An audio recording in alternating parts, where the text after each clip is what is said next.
અમારી સાથે કામ કરતા ગોવિંદભાઈની ફરમાઈશ હતી કે ધર્મેન્દ્રભાઈ ગંજેટા કેવા આવે, તો આજે આપણે ગંજેટા બતાવી દઈશું. ગોવિંદભાઈની ફરમાઈશ પૂરી કરી દઈએ. અને જે લોકોને ખબર નથી કે ગંજેટા કેવા આવે એ પણ આજે જોઈ લ્યો. ગામડાઓમાં ખૂબ જ વાળોમાં મળે છે આ વસ્તુ. આ તમે જોઈ રહ્યા છો, આ કાચા છે, પણ અત્યારે ચોમાસાની સિઝનમાં એટલા કૂણા હોય ને તો ખાવાની એવી મજા આવે ને.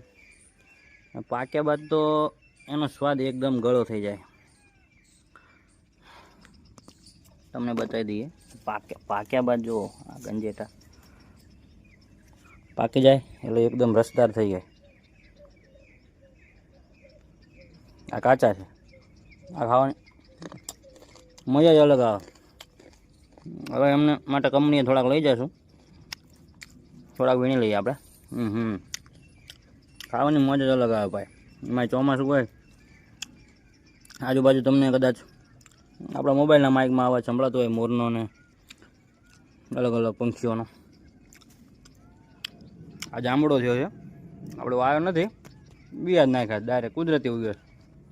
જો અપારિજિતા, કુદરતી આયુર્વેદિક ફૂલ. ચલો યાર, ગંજેટા તો આપણે વીણી લઈશું. કંપનીમાં તો કાલે જ આવવાનું છે, બતાવી દઈશું ગોવિંદભાઈને કાવા આવે ગંજેટા.